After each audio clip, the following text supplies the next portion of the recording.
To Final Fantasy, the art of summoning isn't new. Since 3, the series has made it a habit of bringing myth to life, be it Greek, Norse, Hindu, or even on a biblical stance. Summoning beasts is a Final Fantasy staple. Hell, they even have a job based around the art. And these summons go by different names: icons, espers, aeons, but more importantly for 14, primals. Now, summoning took a twisted turn in 14. Instead of us harnessing beasts for our own gain, we instead fend off the beasts that are summoned before us.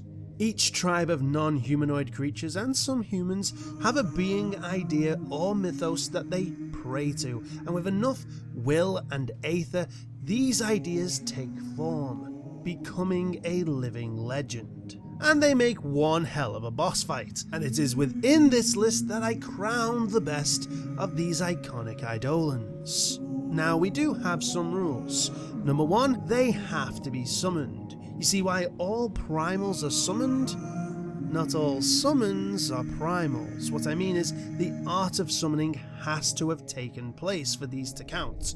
So summons like Shiva, Knights of the Round, are classed as primals. But summons like Diablos, Yojimbo, and the Ivalice lot don't. They are just classed as regular beings or void sent. Number 2, no primal that was in the last list of the top final bosses will be counted, because, well, I've already talked about them, and it's nice to give the other primals a time to shine. And finally, no elder primals, as they deserve a list of their very own. With that said, welcome to Tech's Top 10s. I am Tech, please share and subscribe, and this is my top 10 primal boss fights in Final Fantasy XIV. Dishonorable mentions: Enkidu, Battle in the Big Keep. This is not a primal. I don't care what the game and lore says, she is not a primal. But since the powers that be say she is, she gets this spot. Now, Hildebrand is by no means a storyline we are meant to take seriously. I mean, we have a character who is either dead or isn't, becoming a Schrodinger's cat without being Schrodinger's cat. But it's in this wacky tales of whodunits that we see the return of a main staple character, Gilgamesh, and his loyal partner, Enkidu. Only this time in the form of a chicken. But in this we learn that the chicken is not the real Enkidu, but is named after Gilgamesh, or Greg as the inspector calls him's old friend. So cut to near the end of the A Realm Reborn Hildy questline, and Gilgy makes the reveal that Enkidu has returned to him, as if by magic, as he was hauling crystals around. So yes, we have a primal, the smallest primal in the game so far, and by far the weakest. Hell, she isn't even a main focal point. She's just the opening phase alongside Gilgamesh. That being said, she makes her presence felt, as magic missiles can make short work of the Chickens of Light if the healers ain't on the ball. But once she's down, she becomes irrelevant. So yeah, moving on. Honourable mentions: Lakshmi. Bollywood style music aside, I was never a big fan of the Ananta's Primal. While I do enjoy mythology being represented, this time in the form of the Lady of Bliss and her snake-like servants, being a nod to the Hindu goddess and her ties with Shisha, the Lord of Serpents, the fight never really made me feel much. It's just a long slog. Sure, the idea you get a shield that you can apply to yourself is pretty cool, and the fact that if you don't do the mechanics right, you can still wipe pretty easily to this day. It's just so long with little to nothing to get the blood really flowing, in my opinion. Honourable mentions too: Leviathan. To be honest, it was a toss-up between this and the number 10 spot, and while I will have a somewhat soft place in my heart for Leviathan due to the fact that I cleared the extreme version on my Vita via remote play, an accomplishment I would never recommend again, the actual fight doesn't thrill me at all. The Sahagins are annoying, the bubbles are standard, and the shield is cute, but the platform is just so goddamn awful, and in the extreme version it becomes even more of a mess. Number 10, Titan. Listen, I don't care about backlash. This oversized chicken nugget gave me too many sleepless nights in my early days of 14. We first start with the missions prior to initially facing him. They are annoying fetch quests for some douchebag who claims he's bested Titan before, which turns out he hasn't, it was a lie, and you wasted your time in the game and in real life. Then we do get to face him, and yeah, he's a great fight with some kick-ass music, but then we reach endgame content, and we have to face off against the main trio again in hard and extreme difficulties. And Titan Extreme was by far the most infuriating one. Super small arena, knockback mechanics, and the lack of an actual European server made this Dragoon a very salty boy. Nowadays the fight is still pretty difficult, with one mistake being another landslide to your doom, but at least now you can react to the landslides and AoEs as opposed to predict when they're going to happen. Number 9, Ifrit. This fight was a lot more fun than Titan, but isn't all that in the wow factor. His introduction is great and a really nice recreation of some of his past summon animations, and the fight introduces us to what I dub as the pretty standard Primal stuff, creating adds that you have to destroy to prevent a full party wipe from the ultimate attack. And the extreme fight completely ups the ante, making so many of these nails that at one point a good timed level 3 limit break from the caster was needed to clear this. And again, it's nothing special. We get throwbacks to his Final Fantasy VII Hellfire with the charge attacks, but that's pretty much it. I mean, with a plethora of attacks from the past games, I was always left expecting more from this. Number 8, Garuda. Probably the best out of the initial 3, but far behind the rest. Again, music slays here, and the overall fights are a lot better as you try to keep Stonehenge from taking too much damage, else you'll wipe from her ultimate attack. A nice role reversal to the normal destroy the big bad glowy thingy. Even the second phase is decent as you have to separate her from her sisters / clones, and in the extreme version this was one of the first enemy swaps in the game where both tanks would switch enemies once the first clone was destroyed, and that's something that's always going to be a draw for me. Interesting mechanics. Speaking of which, number 7, Ravana. Let's get it out there. This guy looks ace, he sounds ace, and his fight even gets the old noggin working as he has techniques that will reflect your attack back at you if you don't pay attention to where you're supposed to stand.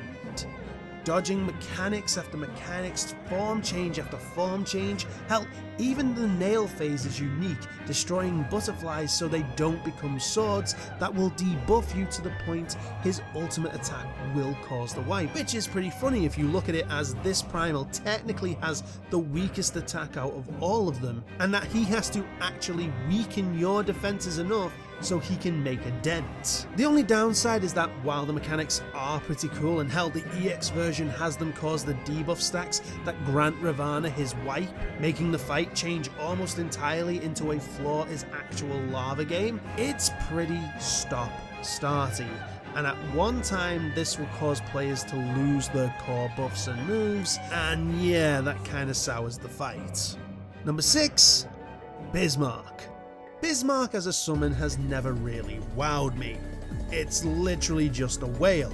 However, in Heaven's Ward we meet the Vanu Vanu, the incessant reminder why shipping Sonic characters is a big no-no. These big birds worship the Supreme Cetacean, believing it the one to birth the Sea of Clouds, and it is this domain where the Garlean Empire attacks, raining fire on the Lord of the Mists, granting us our first sighting, and call me Ishmael, this white whale be a big old beastie, devouring a lonely island. The island where a Kiwi so happened to need resided. So yes, now it's clobbering time, and this is one of the more interesting Primal fights in the game. Mainly for the fact that you don't actually fight the Primal. It's a nice mix of both the Sin fights from Final Fantasy X and the Moran line from the Monster Hunter series, where you face off against adds, manning the harpoons until you bring Moby Dick's cooler brother into the platform and wail on him until either his kite in peace comes off and you're sent into the second phase, or the white whale stirs because you suck at DPS, and then it's either get back to the ship or go the Ahab route of being dragged to Davy Jones's locker. If you do succeed, you have to separate two big snaky boys and kill them for the usual primal big bad attack. Rinse and repeat the first phase and the whale be blubber balls. Again, it's an interesting fight, just not much of a primal fight. Number 5, Susano. Resilient souls, I salute you, as the saying goes. When the Kojin summoned this guy, I thought to myself, we already had a lot of sword-wielding primals. What is gonna make this one special? Rejoice! That will work, but we're getting ahead of ourselves. This primal is an absolute chad. He is literally in it for the fight and swings his sword with a childish glee. It's like they took Brian Blessed, stuffed him into the dragon armor from Dark Souls 3 and had him perform kabuki theatre. It's a visual and ear pleaser just on that alone. Now let's go back to the coup de grace. Halfway through he goes big mode and rips a statue sword out of the water, and then the tanks have to literally take turns blocking the blade strike as the rest of the party members scramble to repel the attack. Then the big bruiser yells "Rejoice!" as he reduces you to atoms. Now the other parts of the fight are nothing special, just your standard primal stuff, but the character, the music, and that freaking attack will always have a place in my heart. Number 4, Shiva. The concept of summoning in 14 is fascinating. With enough will and enough aether, you can conjure a monster of great power. This is how the beast tribes work. But what if a human were to harness that power for themselves? Offer their body to become a primal in essence? Well, we have Shiva, the first human primal transformation we come across. But definitely not the last. This transformation came as a shock as no one knew this was possible. But indeed it was, and Shiva was a strong fight. First, the music is sublime, with the last phase music hitting a rock version of the FF3 theme with lyrics. The fight itself is okay, nothing super new, but it was the first showing of a form change. Shiva would cycle between sword mode and staff mode. Sword mode had attacks that the tank had to take on their lonesome, and staff mode served as the main AoE mechanic attacks. That became a somewhat go-to move for some of the newer primals. Then we get the kill the adds phase before the big attack, and then it's rinse and repeat from there, but the extreme version adds a new stance to the last phase, the bow, which can be a bit of a bastard. If you stand in front of her during her initial attack, you're more than likely gonna die. And if the tank times it wrong, well, it's a silly wipe. She also gains the ability to send you flying, to which she will freeze the ground, causing you to slide into a death wall if you're not careful. Honestly, the mechanics made this fight pretty intense and pretty fun. I like it when we have to pay attention in fights, and with these next few, paying attention is a must. Number 3, Good King Muggle Mog of the 12th. Who doesn't love a good Moogle? They are one of the most iconic creatures from the series, second only to chocobos. And when a Moogle is involved in the plot, it gets even better. Mog, the great dancing Moogle, and his companions in Final Fantasy VI, helping Terra and Locke escape the mines before Mog joins them as a party member later on. Final Fantasy IX's Mog, the Moogle who was smaller and had a weird pom-pom that entered the permatrance state and became an eidolon. And now we have the Moogles in a realm reborn, afraid of the other primals and conflicts, and in a desperate attempt to have their own saviour, try to bring forth the legendary King Muggle Mog of the 12th. And this is one of my favourite fights, as it starts off as not a primal fight at all, but an attempt to prevent the primal summoning. Taking out each Muggle as they appear, taking note of their hats and what Muggle does what, and when all Muggles are down, they find the strength into summoning the good king himself, and in true Muggle fashion, it is absolutely glorious.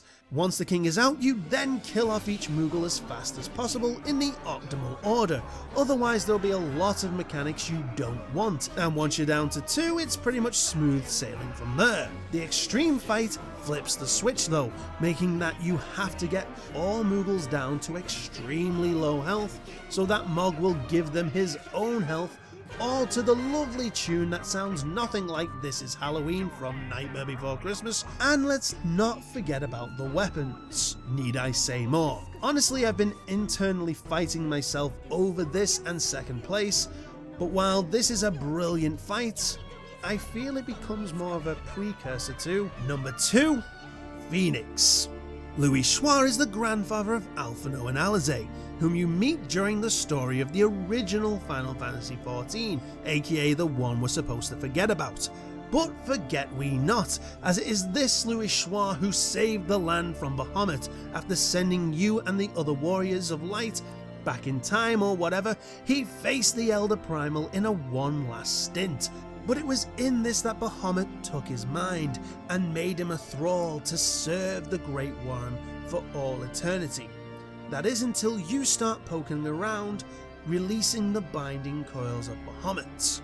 And it's in the final coil where Angry Grandpa finally confronts you, and in a blaze of glory he reveals that he has become Phoenix, a primal of rebirth and the last gatekeeper to Bahamut. This fight's tone is set right from the start, as the music is a sort of somber organ version of Answers, which is fitting. We don't want to actually fight this primal, this friend of ours, but we have to. And the fight itself is almost indescribable, but describe it I'll try. At the beginning and throughout the first phase, Phoenix will summon adds. You kill the adds and all is well. Except it's not.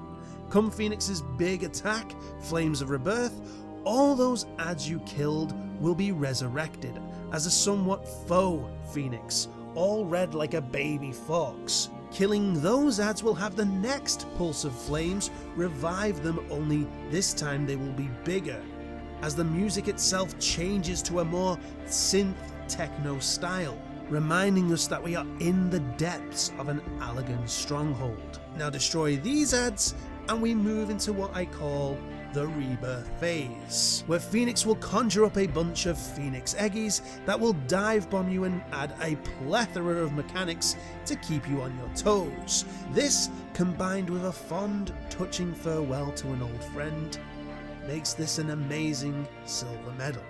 Number 1, Alexander. If I'm to be honest, the list ended with Phoenix. I was happy and content with Louis Schwa sealing the deal.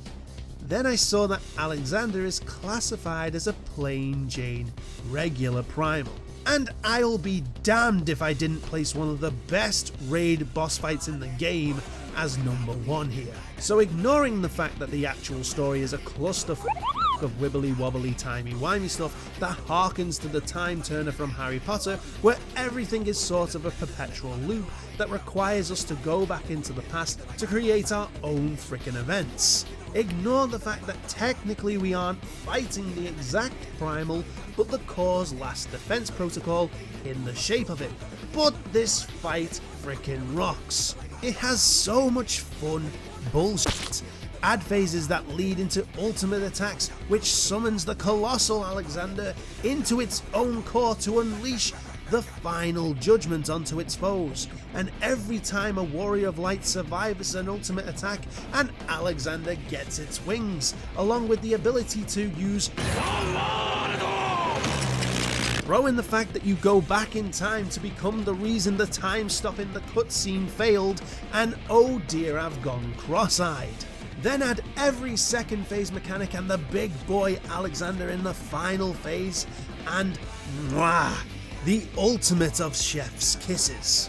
Phoenix had the emotional tie, but Alexander has all the epic moments a boss fight should have, and is more than worthy of that number 1 spot. And that's my list. If you enjoyed, don't forget to like, share, subscribe, hit the bell thingy, and follow me on the Twitch and Twitters for some streamy goodness like this. No, it's still too strong! And I'll see you in the next video. But until that day, this has been Techno Odin. Stay safe, smash bosses, and take care.